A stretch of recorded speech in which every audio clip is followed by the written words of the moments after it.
وعلى أشرف الأنبياء والمرسلين وعلى آله وصحبه أجمعين. سبحانك لا علم لنا إلا ما علمتنا إنك أنت العليم الحكيم. رب زدنا وهداية من سنة. لا حول ولا قوة إلا بالله. لا حول ولا قوة إلا بالله. لا حول ولا قوة إلا بالله. اللهم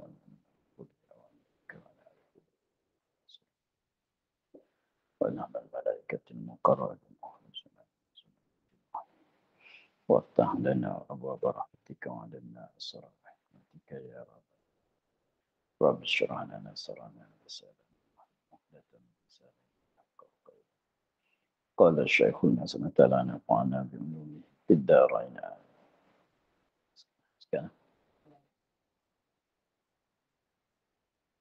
Syarat yang kelima, suci daripada hadas besar dan hadas kecil. Syarat yang kelima daripada 8 syarat bagi sah sembahyang. Syarat yang kelima itu ialah suci daripada hadas besar dan kecil dan hadas kecil. Itulah syarat yang kelima. Fahamnya, maka kalau bahasa Arab tu for tafriq, maknanya yang dipaham daripada syarat yang kelima ialah syarat nak bagi sah sembahyang tu bahawa adalah seorang itu suci daripada hadas besar dan hadas kecil. Maka fahamnya, maka tiada sah sembahyang orang yang berhadas.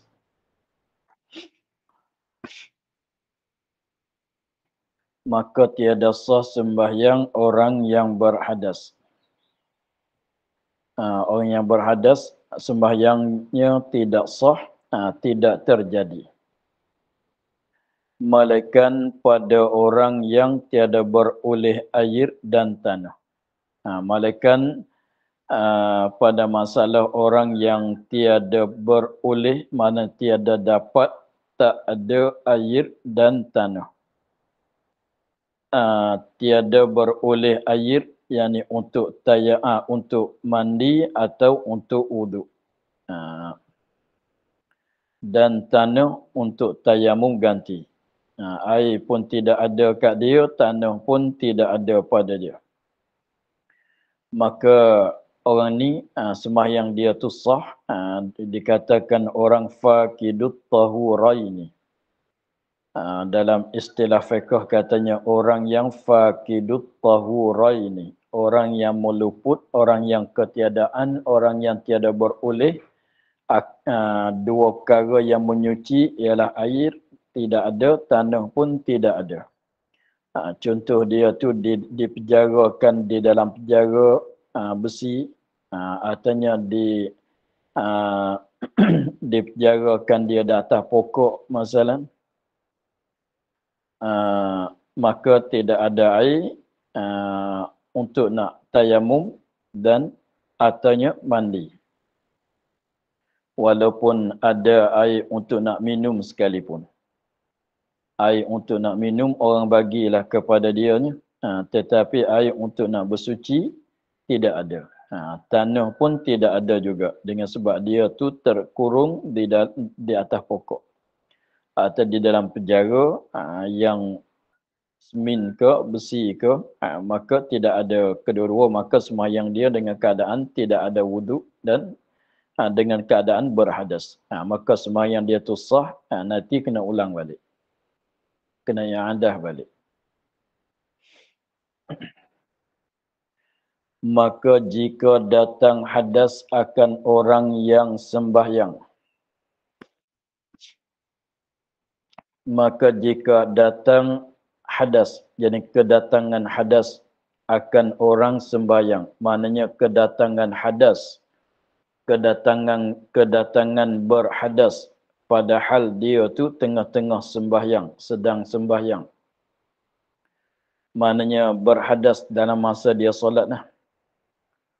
Itu maknanya jika datang hadas akan orang sembahyang, mana tengah-tengah dia solat, dia berhadas.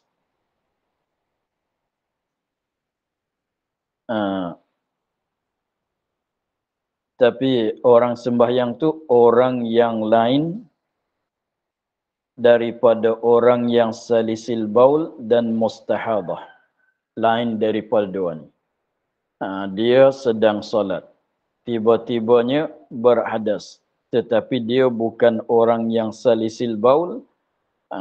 Nisbah maknanya sentiasa keluar kencing. Dan mustahadah sentiasa keluar darah. Istihadah.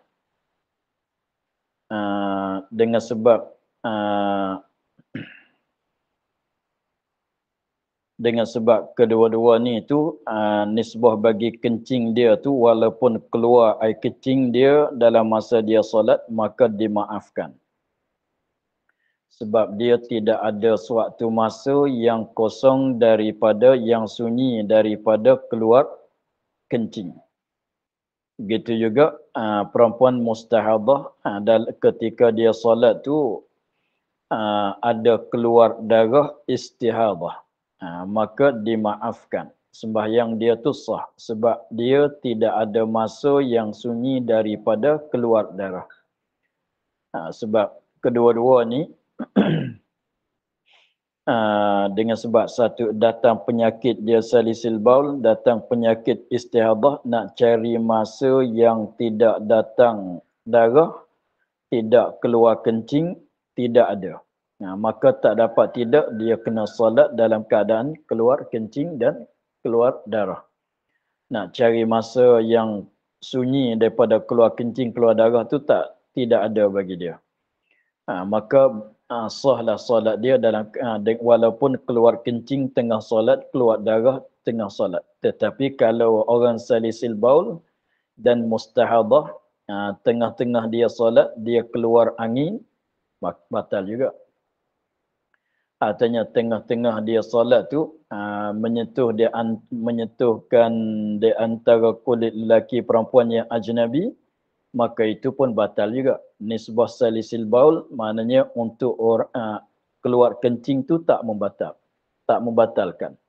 Mustahadah maknanya keluar darah tengah solat tu tak membatal. Tetapi kalau keluar angin, dia salisil baul tetapi keluar angin tak batal juga.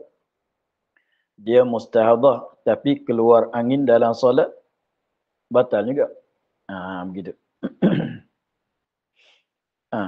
Dia kata sekali lagi, maka jika datang hadas, kedatangan hadas akan orang yang sembahyang, mana tengah-tengah dia sembahyang tu kedatangan hadas.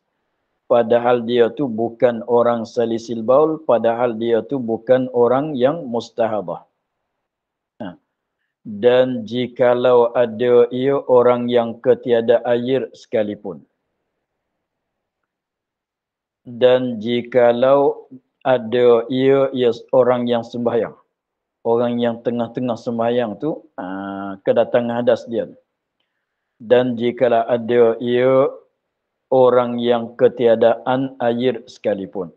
Dia tidak ada air, maknanya dia tayamum lah. Solat dia tu dengan tayamum.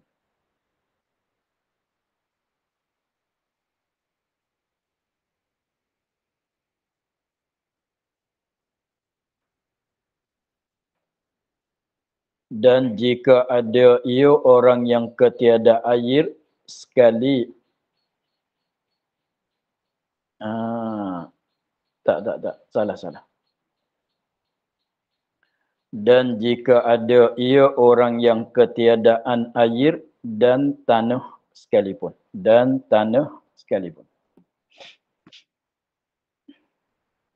Nak tambah tanah.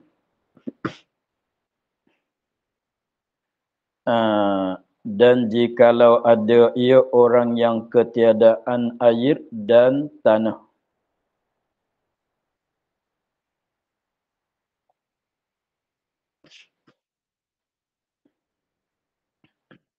Walaupun tengah-tengah dia duduk solat tu kedatangan hadas.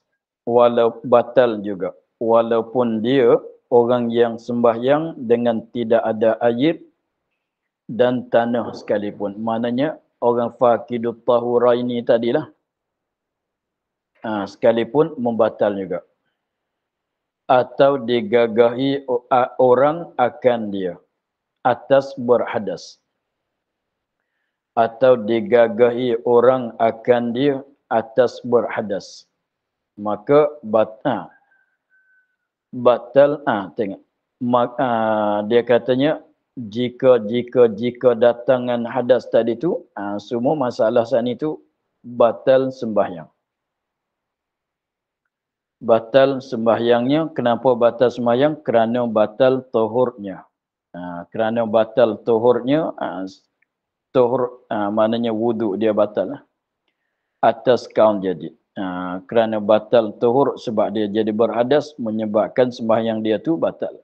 Sebab syarat nak sah sembahyang tu ialah mulai syarat yang kelima yang dimaksudkan suci daripada hadas besar dan suci daripada hadas kecil mulai daripada solat sehingga habis solat. Jadi disyaratkan apa dia? Disyaratkan suci daripada hadas besar dan kecil pada permulaan solat sehingga habis solat. Dengan sebab tu kalau kedatangan berhadas maka membatalkan sembahyang. Dia tak macam tutup aurat. Kalau kita katanya kita ni solat kat tepi pantai masalan, angin kuat. Tengah-tengah solat tu angin puput, terbuka aurat. Maka apabila terbuka aurat tu kita tutup dengan cepat. Terbuka kita terus tutup. Maka tak batal lagi solat. Itu dimaafkan. Artinya masalah najis yang kering. Masalah syarat tutup aurat tu kalau kedatangan lagi pulanya kita tolak balik dengan cepat maka tak membatal. Jangan biarkan begitu batal. Jadi maknanya kita solat tepi pantai masalan angin kuat, tengah-tengah solat tu angin puput terbuka aurat. Apabila buka tu kita terus tutup. Maka sembahyang kita tak batal lagi. Gitu juga tengah-tengah kita solat tu najis yang kering jatuh di atas badan kita. Maka kita buang dengan secara cepat. Jatuh atas baju, kita lepaskan baju, jatuh najis. Maka tak membatal. Tapi kalau biarkan begitu, batal juga.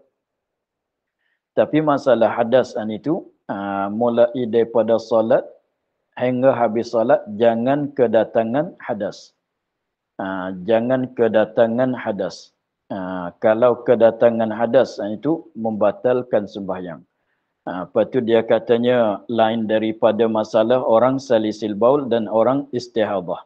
Orang yang salisil baul dan orang yang mustahadah itu kalau orang salisil baul, kalau kedatangan keluar kencing pada masa dia solat maka dimaafkan. Tetapi kalau berhadas dengan cara lain daripada keluar kencing, batalkan juga. Perempuan yang mustahadah pun begitu. Tengah-tengah dia duduk solat tu ada keluar darah, maka itu dimaaf. Tetapi berhadas dengan cara lain, membatalkan juga. Sebab darah istihadah macam kencing lah. Dia membatalkan wudu. Dia tak mewajibkan mandi. Yang mewajibkan mandi darah haid. Kan?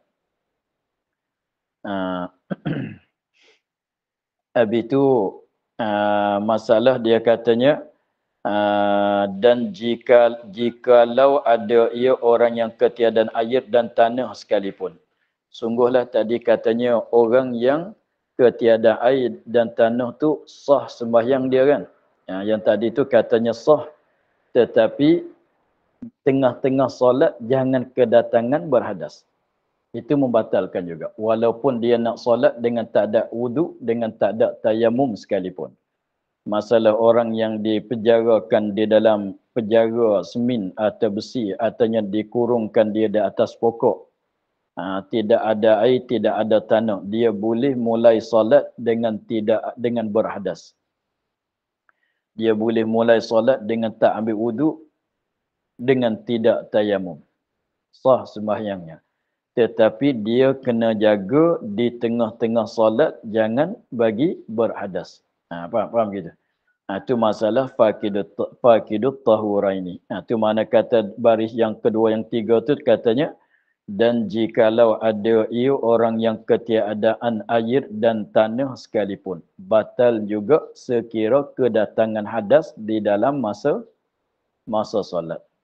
Maknanya memanglah katanya sah sembahyang orang yang ketiadaan air dan tanah, itu nak mulai solat. Dia nak mulai solat, padahal dia tidak ada air, padahal dia tidak ada tanah. Maka solat begitulah. Solat dengan tidak ambil wuduk, solat dengan tidak mandi, solat dengan tidak tayamum. Tapi tengah-tengah solat jangan berhadas. Tengah-tengah solat jangan berhadas. Kalau dia orang yang ketiadaan tanah dan air itu, kalau dia berhadas di dalam solat, tengah-tengah solat dia keluar angin, maka membatalkan juga solat dia. Walaupun solat dia mulai dengan tak ada wuduk, tak ada tayamum sekalipun. Jangan berhadas di tengah solat. Begitu. Itu mana kata, dan jikalau ada ia orang yang ketiadaan air dan tanah sekalipun, atau digagahi akan dia atas berhadas, maknanya tengah-tengah kita duduk solat, kita tidak sengaja nak mengeluarkan, nak menghadaskan, nak berhadas. Tak sengaja batuk-batuk keluar angin. Tergagah juga, terpaksa juga. Batuk-batuk keluar angin. Batal juga. Atau tengah-tengah solat, suami tengah-tengah solat, isteri datang sentuh. Batal juga. Isteri tengah-tengah solat, suami sentuh kat kulit. Maka batal juga walaupun dia tak sengaja. Itu mana kata adapun digagahi, maknanya digagahi orang akan dia, jadi orang lain memaksakan dia di atas berhadas. Dengan maknanya dia ni berhadas dengan tak qasad dia. Tak qasad dia. Macam sanilah dia tak qasad. Dia orang lelaki, isteri dia mari sentuh. Dia orang perempuan, suami dia datang sentuh dia dalam masa solat. Dia tak kandak, dia tak suka, dia tak sengaja. Itu mana digagahi. Maknanya tidak ada qasad nak berhadas sekalipun. Masuk dalam gagahi orang akan dia tu, masuk dalam tu juga. Seperti dia tu batuk, masa dia sujud. Dia sedang sujud. Habis tu dia batuk. Batuk dalam masa sujud tak boleh nak tahan angin. Kalau nak keluar-keluar lah. Sekalipun batal. Itu masalah digagahi. Maknanya berhadas dengan tak sengaja sekalipun. Membatalkan wuduk juga. Membatalkan wuduk, apabila wuduk tu batal wuduk, jadi dia orang yang berhadas. Apabila jadi orang berhadas, padahalnya tadi saya dah katanya, berhadas tu syarat suci daripada hadas besar dan kecil ni, daripada permulaan solat sehingga akhir solat. Nak duduk dalam keadaan suci. Kalau kedatangan tu membatalkan. Walaupun rupa mana kedatangan sekalipun. Jadi maknanya kedatangan berhadas dalam keadaan tengah-tengah dia duduk solat tu membatalkan akan sembahyang, sebab batal taharah dia atas kaun jadid. Begitu mengikut kaun jadid dalam mazhab Syafi'i, begitulah. Kenapa? Satu, sebab jadi maknanya batal sembahyang dia. Saya nak ulang balik. Maka jika ambil baris atas sekali, ulang balik.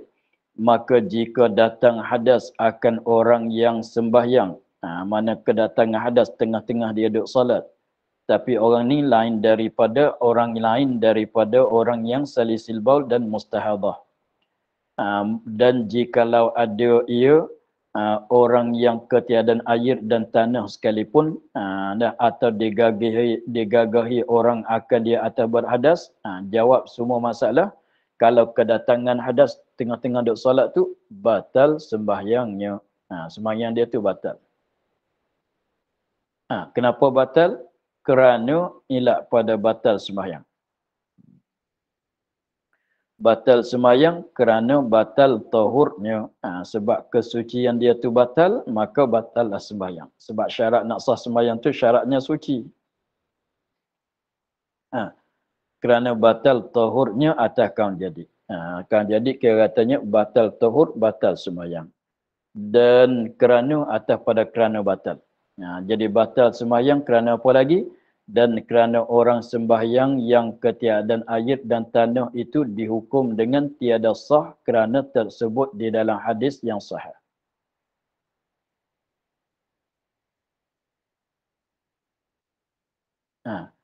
Dan kerana orang yang sembahyang dengan ketiadaan air dan tanah. Mana orang sembahyang dengan ketiadaan air, maknanya dengan ketiadaan wudu.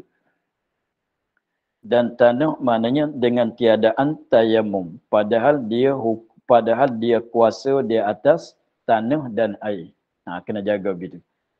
Orang yang sembahyang dengan ketiadaan air, yakni tak mandi, tak mandi wajib kalau dia berjunub, tak ambil wudu kalau dia berhadas kecil.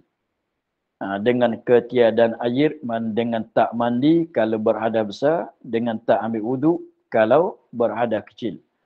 Dan tanah, dan tidak bertayamum kalau ketiadaan air.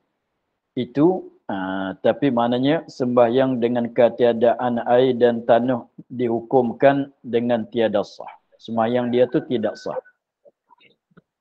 Jaga sikit. Tiada sah jikalau didapat akan air atau tanah. Tidak sah tu kalau dia ada air untuk nak ambil wuduk tu ada, tapi tak ambil wuduk. Dia terus salat. Mana begitu. Artinya tidak ada air, tanah tu ada, tapi dia tak nak tayamum. Dia salat terus. Tidak sah lah begitu. Adapun yang tadi kata sah, maknanya yang tiada air, tak ada betul lah.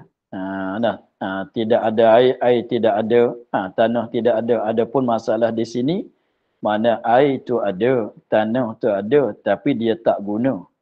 Begitu. Maka sembahyang dia tidak sah. Kerana tersebut di dalam hadis yang sahih. Tiada sah tu kenapa?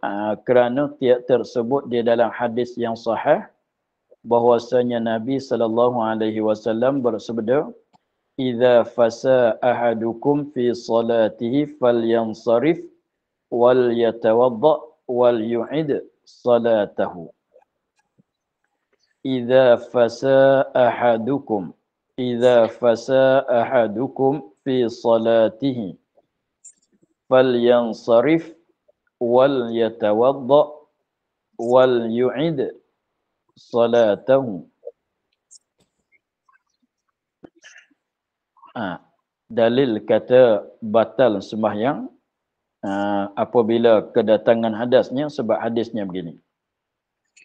Apabila berkentut seorang kamu, mana keluar angin itulah, dengan sengaja artinya dengan terpaksa. Keluar apabila terkentut seorang kamu, yakni dengan digagahi atau dengan sengaja. Dengan digagahi atau dengan sengaja. Sengaja dia keluarkan angin. Dia tak tahan. Angin terasa nak keluar, dia lepas terus. Artinya tergagah. Dia batuk-batuk, tak boleh nak tahan, keluar. Apabila berkentut seorang kamu di dalam sembahyangnya, maka hendaklah ia berpaling keluar. Maknanya berpaling keluar, mana berhentilah solat. Dia kena berhenti solat, dia kena berpaling, dia keluar daripada sembahyang. Kalau duduk di dalam saf solat di masjid di surau, maka dia kena keluarkan daripada saf. Dan hendaklah ia mengambil wudu. Dan dia mesti kena pergi ambil wudu. Dan diulangkan dan diulanginya akan sembahyang. Kena ulang balik, jangan sambung. Diulang ni maknanya buat lain lah. Diulang ni makna buat sekali lagi. Bukan disambung. Dia tak boleh nak sambung. Di sini tak boleh nak sambung. Begitu ya. Tetapi kalau setengah-setengah masalah boleh sambung. Contohnya kita ada seorang tu dia solat di dalam rumah. Dia solat di dalam rumah, tiba-tiba rumah dia tu menyala api. Terbakar. Terbakar rumah dia, kat dapur dia tu terbakar. Maka kalau tengoknya, kalau dia habiskan solat, mesti dia mati dalam api lah. Akan terbakarlah dia juga. Boleh dia lari untuk nak selamatkan diri. Tapi ketika lari itu jangan pijak najis, jangan keluar angin, jangan ada perkara yang membatalkan wuduk, jangan berhadas, jangan ada perkara yang membatalkan wuduk, jangan terbuka aurat, jangan terpijak najis, jangan bercakap. Dia lari kepada tempat yang selamat daripada api, terus sambung solat. Contohnya sekarang dia duduk tahiyat awal masalah. Contoh dia tengah duk baca Fatihah masalah, rakaat yang ketiga zuhur masalah. Tengah-tengah duk baca Fatihah tu, gas kat dapur dia tu meletup. Menyala api. Nauzubillah. Menyala api. Maka dia kena lari dah. Kalau tidak terbakarlah dia. Dia lari kepada mana? Kepada tempat yang selamat daripada api. Selepas pada lari tu agak kata di sini dah selamat. Boleh dia nak terus sambung. Mana berdiri menghadap kiblat, berdiri, sambunglah. Solat. Maknanya nak cerita katanya masalah begitu sambung, adapun masalah di sini kena ulang balik. Mana buat lain. Mana mulai di awal, maknanya kena ulangi, mana takbiratul ihram balik lah. Jangan buat beginilah. Tengah-tengah duk solat tu, berkentut. Lepas tu dia pun pergi ambil wuduk. Sudah ambil wuduk, masuk sambung. Jangan buat begitu, tak boleh. Ada pun masalah lari daripada api tadi, boleh nak sambung balik. Ada pun sini tak boleh nak sambung balik, mesti kena mulai satu balik. Itu maksud yang disebut dalam hadis. Maka Nabi katanya mesti berpaling keluar daripada solat. Keluar daripada solat, kalau di dalam saf mesti keluar daripada solat dan saf, dan hendak ia pergi mengambil wuduk, dan dia mesti kena ulangkan semayang balik. Kena mulai daripada takbiratul ihram balik. Jangan sambung. Begitu.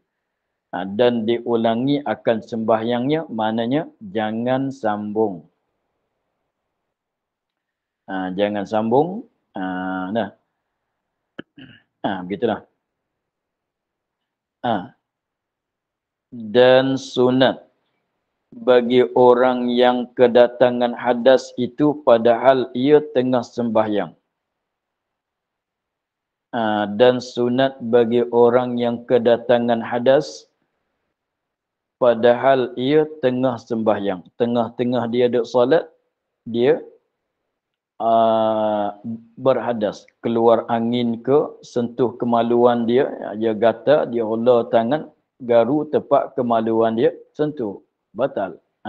Katalah mana-mana cara batal, tetapi dia batal wuduk berhadas dalam masa dia tengah-tengah duduk solat. Sunat bagi orang yang kedatangan hadas tengah-tengah solat tu, sunat dia buat apa?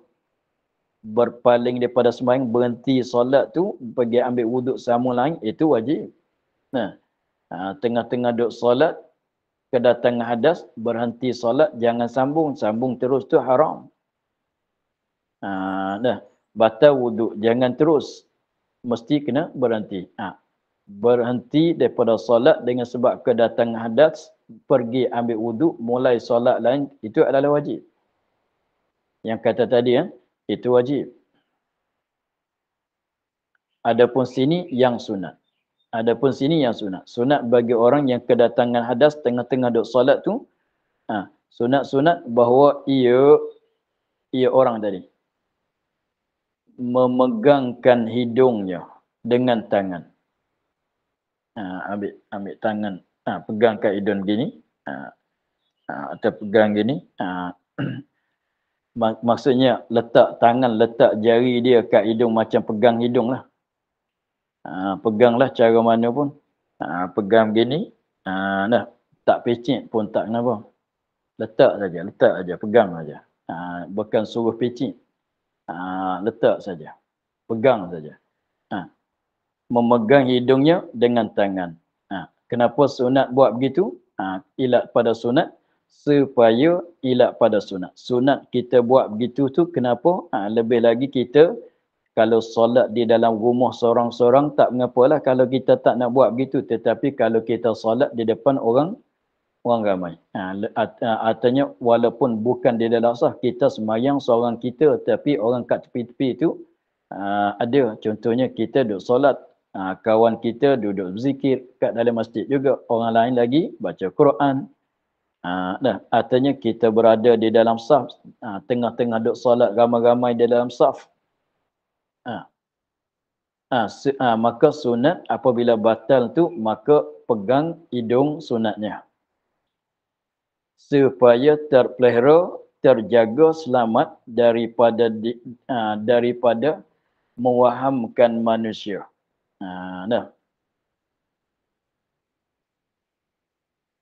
Supaya terpelihara daripada mewahamkan dia. Maknanya waham ni waham di sini maknanya salah faham. Bukan waham makna lawan bagi syak, zon, yakin, bukan begitu. Waham ni maknanya salah faham, salah sangka, salah faham. Diwaham mana salah sangka, salah faham manusia. Maknanya supaya terpelihara selamat ia daripada orang salah faham dengan dia. Takut orang salah faham dengan dia, kata sengaja membatalkan akan sembahyang. Sengaja membatalkan sembahyang. Takut orang salah faham, kata ni apa dia orang ni, tengah-tengah solat pun berhenti, nantilah beri salam dulu. Begitu. Dan daripada diumpatnya umpat manusia, supaya selamat daripada orang mengumpat kepada dia. Mengumpat macam tadi lah. Apa pula ni? Macam orang tak belajar ni. Solat-solat berhenti, solat-solat berhenti, tak habis salam lagi pun berhenti. Maka apabila kita tutup hidung, maknanya orang tahu kata yang ni berdarah hidung. Sebab sepatut pun dia berhenti solat, habis. Mana pegang hidung tu seolah katanya keluar darah kat hidung. Keluar darah kat hidung, memanglah keluar darah daripada hidung tu membatal akan sembahyang. Jadi apabila kita pegang hidung di sini, orang pun tahulah kata yang ni orang ni sepatut pun dia berhenti solat sebab dia berdarah hidung. Tengok dia pegang hidung. Nak pergi basuh. Kita buat begitu, mana apabila buat begitu orang tengok, orang faham lah. Orang faham lah kata dia tu orang ni dia keluar darah kat hidung, dia berhenti solat, bukan sengaja nak berhenti, begitu. Bukan bermain-main. Lagi pulanya apabila buat begitu orang tak mengumpat dah kita. Itu jadi maknanya sunat pegang kat hidung untuk jadi tandaan katanya, untuk nak bagi orang tahu katanya kitanya batal wuduk dengan tak sengaja. Begitu. Lagi pulanya lebih-lebih lagi satu laginya kita di dalam saf, lebih laginya kita semayang di saf awal. Apa tu apabila kita berhadas, terkeluar angin dengan tak sengaja ke masalah, maka kita nak keluar daripada saf tu penuh, susah juga kita nak keluar. Nak melitas di depan tak boleh. Nak melintah di depan orang solat tak boleh, kena selang-selang di antara celah-celah saf. Maka kita buat tangan kat hidung, pegang kat hidung gini, orang tahu katanya kita nak lalu. Tapi kalau orang belajar lah, dia tahu katanya bagi laluan, dia nak keluar pergi basuh hidung dia. Begitulah. Habis ya. Kemudian kembali kepada hadis balik. Yang di dalam hadis tadi itu Nabi cerita pasal apa? Yang hadis tadi itu, padahal hadis kita tadi jadi dalil bagi apa dia? Bagi masalah apabila seorang berhadas di dalam solat, kan? Apabila seorang itu berhadas, kita maklum bahwasanya hadas ni banyak sebab. Sebab-sebab nak berhadas ni banyak kan? Sebab-sebab jadi berhadas kecil tu banyak. Keluar angin, keluar kencing, sentuh kulit lelaki, perempuan, sentuh kemaluan. Banyak sebab. Maka hadis tadi dalil bagi batal sembahyang dengan sebab batal taharah. Sebab kedatangan hadas. Tetapi dalam hadis tadi cakap pasal terkentut saja. Cakap pasal terkentut saja. Keluar angin saja. Lepas tu, habis tu kalau sentuh kemaluan, yang kita maklumnya batal juga kan. Sentuh kemaluan batal juga. Apa dia lagi? Keluar kencing bagi orang yang tidak salisil bau batal juga. Tapi kenapa hadis? Padahal hadisnya sebut masalah terkentut saja. Fasa saja. Fasa ahadukum. Maka kalau kita faham betul-betul pada hadis, apa dia? Berkentut tu batal. Lain pada berkentut tu tidak batal. Tak beda. Kalau faham pada hadis, sebab tu tak kuasa kita nak faham daripada hadis sendiri. Tengok hadis tu dia cerita pasal mana? Apabila terkentut seorang kamu di dalam sembahyang, kalau faham betul-betul, Nabi tak kata kalau sentuh kemaluan batal solat, kena pergi ambil uduk solat lain. Nabi tak kata begitu. Nabi kata berkentut. Kalau keluar kencing, pergi basuh kencing, jangan sentuh kemaluan, sambung balik. Tapi padahalnya hukum yang tetap di sisi kitanya maknanya mana-mana bagai berhadas kan. Kentut artinya lain-lain lagi, mesti batal, dah membatalkan sembahyang. Tapi dalam hadis sebut kentut saja. Maka sebab tu kena ambil kias yang lain. Tengok dia katanya maka dikiaskan atas berhadas yang lainnya maka dikiaskan, mana dikira sama, disamakan pada hukum. Dikias yakni disamakan pada hukum. Dikias yakni disamakan pada hukum. Dikias atas barang yang lain, atas hadas barang yang lain.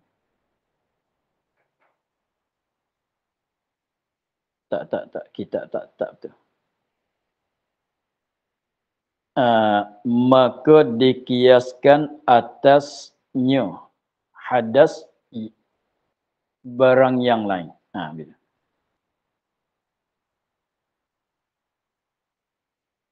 Maka dikiaskan atasnya, bukan atas, atasnya hadas barang yang lain. Kita betulkan tidak?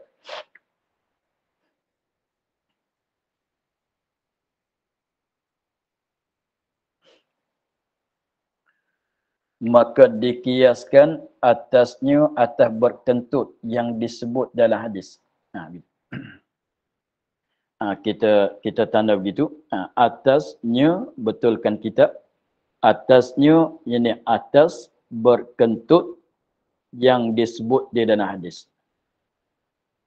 Kias-kias hadas barang yang lainnya lain pada berkentut. daripada tiap-tiap yang menafikan sah sembahyang. Yang menafikan sah sembahyang, yakni yang membatalkan akan sembahyang.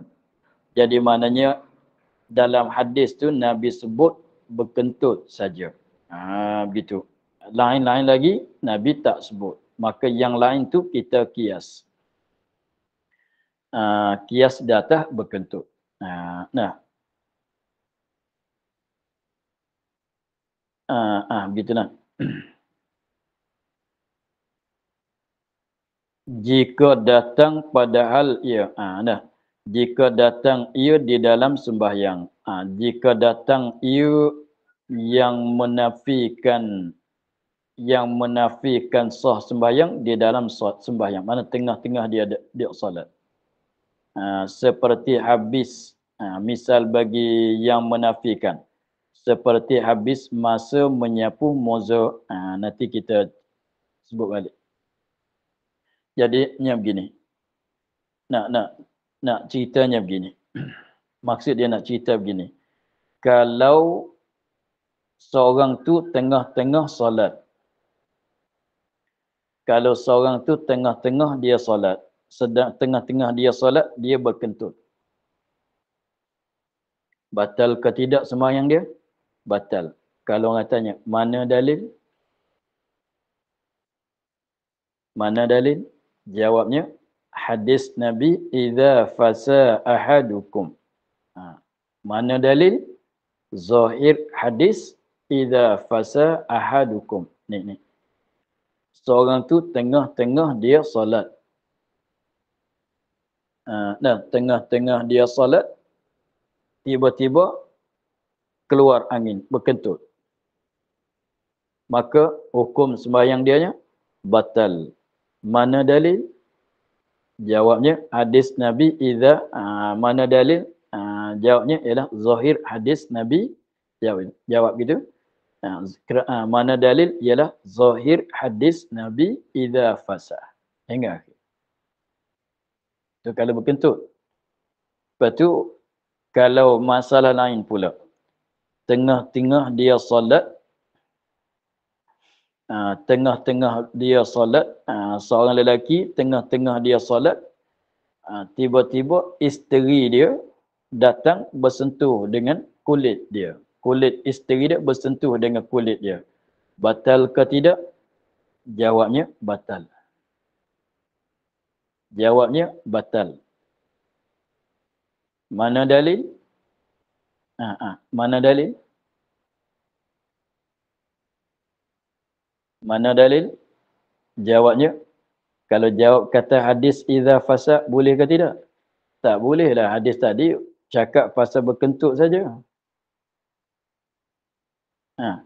Kalau tanya batal ke tidak, memang kita jawab kata batal, memanglah hukum fiqhnya batal lah. Tapi mana dia dalil? Jawabnya, dalilnya ialah kias di atas berkentut yang disebut dalam hadis. Dalilnya begitu. Bukan dalilnya hadis.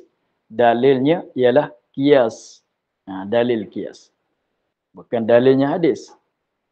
Tu sebab tu satu-satu masalah tu dalam masalah sama, dalil tak sama. Tengok, berkentut tengah solat, batal solat. Dalilnya zahir hadis. Adapun sentuh kulit lelaki perempuan tengah solat membatalkan solat, itu dalilnya kias. Dalilnya kias di atas kedatangan berkentut di dalam solat. Tapi hukum sama kan? Hukum sama batal sembahyang. Tapi dalilnya itu dalilnya hadis. Dalil yang ni kias. Sebab kita kita maklum dalam hukum syarak kitanya dalil, ada dalil Quran, ada dalil kitab ialah Quran, ada sunnah, ada ijma', ada qiyas. Yang diiktifakkan 4 perkara. Maksudnya begitu. Begitu juga kalau kita katanya perkara yang menafikan sah sembahyang, tak nanti berhadas lah. Dia katanya maka dikiaskan atasnya atau berkentut hadas yang lain daripadanya, daripada tiap-tiap barang yang menafikan sah sembahyang. Jika kedatangan padahal ia di dalam sembahyang, tengah-tengah solat. Maka yang lain pada kentut tu, kita kira katanya, dahlinya kias. Lepas tu, misal bagi perkara yang menafikan sah sembahyang yang kedatangan. Seperti habis masa menyapu moza. Ini pun membatalkan sembahyang juga. Habis masa, kita maklum bahasanya sapu khuf, moza ni khuf, untuk orang yang bermukim sehari semalam, untuk orang yang musafir 3 hari 3 malam. Contohnya kita katanya begitulah. Tengah-tengah kita duduk solat, habis masa sapu khuf, walaupun batal wuduk ke tidak, wuduk tak batal, cumanya habis masa sapu khuf. Maka kita sapu khuf ni kita basuh kaki ke tidak? Tak basuh kaki kan? Kita basuh, kita sapu khuf ni maknanya kita tak basuh kaki. Maka khuf ni boleh ganti daripada basuh kaki dalam masa yang tertentu. Masa sehari semalam untuk orang bermukim, masa 3 hari 3 malam untuk orang musafir. Maknanya boleh kita solat dengan tak basuh kaki hanya sapu khuf dalam masa yang tertentu.